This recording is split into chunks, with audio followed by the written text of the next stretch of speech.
Rescue Ace actually merges with Superheavy to create one of the most interesting decks out of this regional. Make sure you guys smash the and crap out of that subscribe button so you guys don't miss out on more awesome content. We have the Lubbock, Texas regional breakdown for you today. And this is actually pretty interesting. Unchained actually took the lead out of this event. Actually, that's pretty impressive.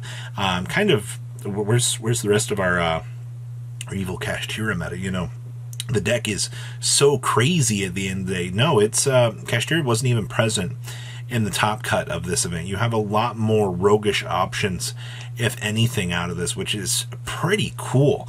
Following it up, we also had a Manadium list. I'm actually incredibly happy to see the Manadium has been kind of shaping up. I know some of these builds might not be the most exciting for people out here, but let's call it what it is. I mean, innovation will always be something that can still leave a little bit to be desired. We had Rescue Ace Superheavy. Now, when I first saw this deck, I was like, what in the world is going on here? What is possessing these duelists to try out some of these extremely weird concoctions? And I think the lines of innovation that really do help out these decks is actually pretty cool. Then we also had a Branded duelist in the top cut, which once again, I mean, Branded still is doing some things at the end of the day. The deck hasn't really been forgotten, and it's still one of those contenders that you're like, oh, this is still sitting here. Okay. We also had Exo Sister. Okay, so we have one of our favorite rogue decks sitting at the dinner table, still doing something. Same thing here with Marincess. Marincess is one of those decks that I love seeing the consistent results out of. And we had Flaunderies. Every one of these videos that I get the chance to say this, I have enjoyed seeing Flaunder sail up and have people just look at this and go, how are we handling this? Like, what's going on here?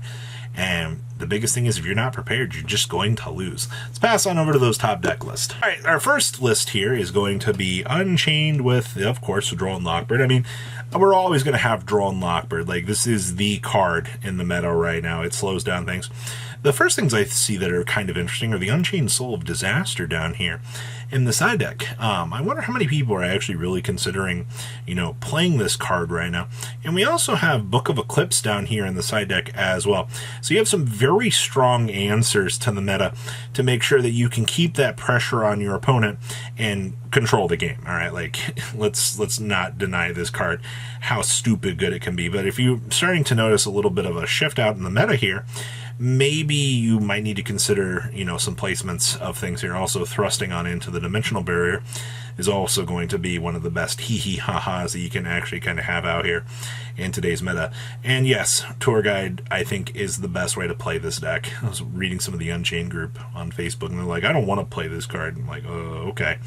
Next up here, we have more Unchained, and that is Offerings to the Doomed. Okay, you know, we've seen Offerings of the Doomed show up every once in a while.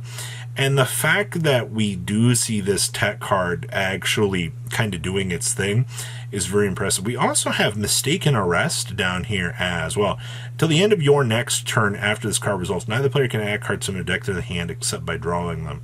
There's essentially another Droll and Lockbird, and yes, we are citing Droll and Lockbirds down here. So you can slap this on your opponent, have your opponent go, what in the world am I supposed to do about this? And they just kind of start to spin out of control at this point in time. So a lot of really big consideration, and once again, you also see Book of Eclipses, seeing that side play down here as well. So that's both of our Unchained duelists taking full advantage of how crazy, you know, this card actually can be for the meta. So I actually like what I'm seeing in terms of ratios here. Good stuff. Next up here we have Manadium. And yes, there are the Book of Moons, and yes, there's are the Crossout Designators.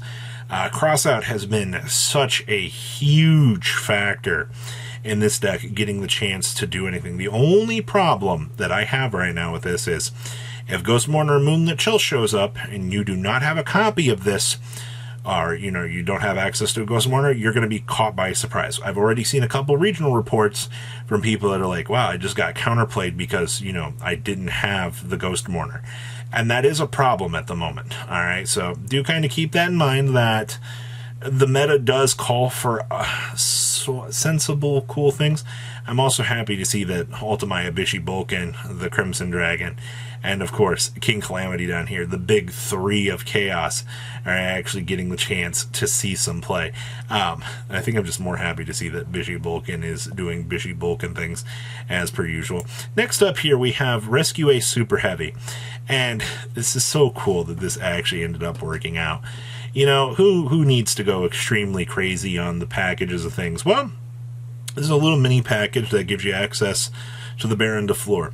And I think it's actually kind of worth playing at this point in time, that you want to make sure that you have that layer of protection in case something does kind of go sideways.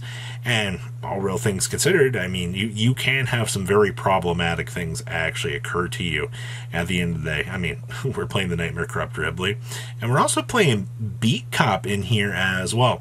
So you're getting a pretty interesting grasp of some of the cool ideas that this deck actually wanted to bring to the table.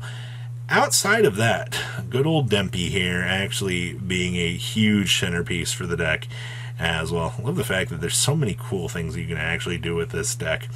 Alright, what else we got back here? Hey, it's Brandon. Playing 45 cards, by the way. And we are playing one copy of the Bysteel Uber. It's not every day you end up seeing this card see play, but it is one of those cards as of late that maybe we should start to give some consideration to at the end of the day. We are also playing the Borreload Furious Dragon. This is one of those cards that was starting to see a decent amount of play because it adds a different aspect to the current game. It definitely helps things out. I mean, 2 Dark Dragons also technically is a super poly target. I will say this is also the first build that I've seen not focusing on playing super poly. Actually, if anything, we are doing Spheres and Striker Dragons. So we are taking advantage of different lines of play with this deck. Maybe not so much that people really were considering at the end of the day. Sometimes, you know, tweaking up and testing out different lines of play will get you places. And then we have, oh boy, this is very interesting. So I see that we are playing the Sakitama Aratama package. That's very standard, I feel like. The particulars of this do help out quite a lot with things. But the thing that's got my interest here is we have Zorowa, but we're not playing Artemis. Instead, we're playing the Ninaru here as well. So that's kind of interesting. And oh boy, they're playing triple Delta and 1 Gamma. So they were just afraid of something really messing up their day. I mean, to be fair, Delta is the spell negate. This is by far probably one of the best ones that you could actually have at your arsenal to make sure that you can punish your opponent on the negate with. Remember, it just negates an activation, not an effect of a spell that's already face up on the field. People tend to misunderstand that this is a little bit worse than Gamma. Next up here, we have Marincess. This looks very standard. See that we have Mistaken Arrest down here actually kind of coming on into the meta as another one of those tech choices. Are things really that bad that we've now entered into playing 6 Drone Lockbirds in the meta? Because it does kind of feel that way at the end of the day. To be honest with you, I don't blame the community for this. If Drone Lockbird 1 wasn't enough, then sometimes we do have to access Drone Lockbird 2 to actually make sure that we can, you know, safely play the game. So, once again, you do continue to see the books doing very strong things out here. And as per usual, I'm not all that surprised. Outside of that, I think that this feels very standard. Yeah, look, I had to look at this for a second. This is pretty standard in comparison to a lot of the other Marincess lists that we've already seen for this meta. And our last list here is actually Fwanderies. Robbie, the deck is still good. Yes, it is. M-Pen, Book of Moons. The pressure you can put on your opponent with these cards is so good. Alright, and we have all of our Harpy's Featherstorms down here as well to make sure that the opponent's not going to have a good time. This is the definition of ignorant turbo. And I understand that, yeah, people look at this and are like, oh boy, you know, how exciting. At the end of the day, I get it, alright, but it's still one of the top contenders in the metagame room. So, what do you guys think about these decks? Please, leave a comment down below. Tell me what you guys think. I'll see your beautiful faces back later in the day, guys. Peace out. Patrons, thank you.